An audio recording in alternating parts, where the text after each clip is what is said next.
एक बार की बात है, राधोगढ़ गांव के पास एक नदी बहती थी। खेती के साथ साथ पीने के लिए भी उसी नदी का पानी इस्तेमाल होता था। उस नदी में एक चुड़ैल रहती थी। वो कुछ दिनों से लोगों को पानी नहीं भरने देती थी और बहुत परेशान करती। एक दिन, ए कमला, तूने मेरी चोटी क्यों खींची? पगला गई है क्या विमला? मैं भला तेरी चोटी क्यों खींचूंगी? झूठ मत बोल, यहाँ हम दो ही तो हैं। अरे अरे, वो देखो, हमारी मटकी का पानी कौन गिरा रहा है?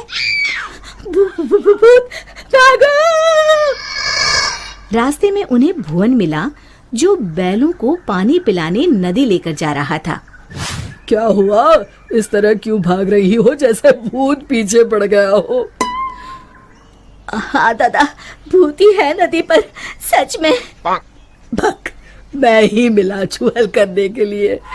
दरन हो गई जिनैया मैं कैसी करूं।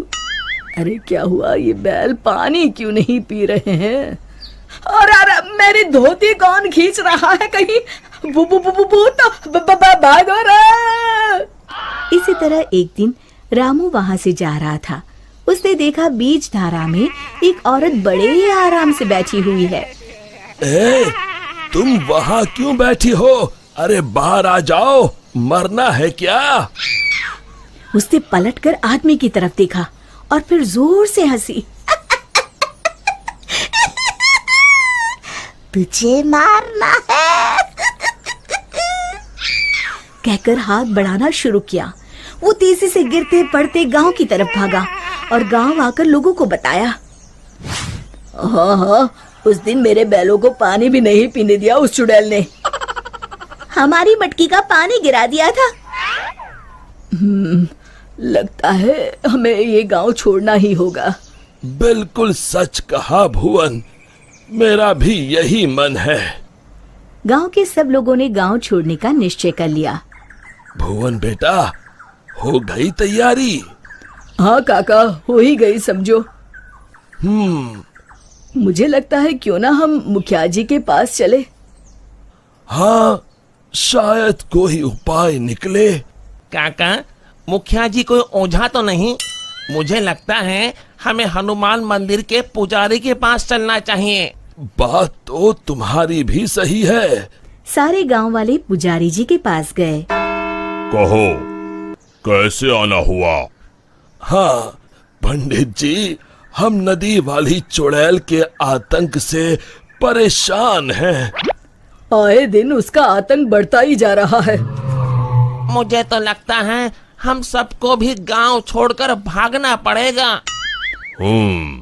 समस्या तो गंभीर है, पर भगवान दयालु है। अवश्य ही कोई उपाय मिल जाएगा। आप ही बताइए, क्या करना होगा? हमें एक हवन करना होगा। जैसे ही उस हवन का पवित्र धुआं उसे लगेगा, वो श्राप मुक्त हो जाएगी। पर चुड़ैल को हवन कुंड तक लाना असंभव है। असंभव में ही संभव छुपा है भुवन। तो हवन किया जाए। कल हस्त नक्षत्र है, कल ही ठीक रहेगा। ठीक है पंडित जी। आप लोग इस सामग्री की व्यवस्था कर लीजिए। मैं ब्रह्म मुहूर्त में वहाँ पहुँच जाऊंगा। हम सब भी पहुँच जाएंगे। हवन कुंड तैयार है, मैं जल लेकर आता हूँ नदी से। किसकी मौत आई है जो मुझे सोते ही जगाने चला आया? चुड़ैल जी, आप सोइए, मैं तो पूजा के लिए जल लेने आया हूँ। ये नदी मेरी है, इसका पानी भी मेरा, समझे? और हाँ, अपनी अकल को प्रसाद के जैसे बांटना बंद करो, समझे?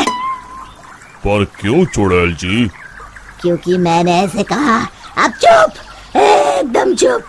चुड़ैल जी, क्यों ना एक शर्त लगाई जाए। जो हारेगा उसे दूसरे की बात माननी पड़ेगी। बोलो, मंजूर है? तुम साधारण गांव वाले मुझ जैसी ताकतवर चुड़ैल से शर्त लगाओगे?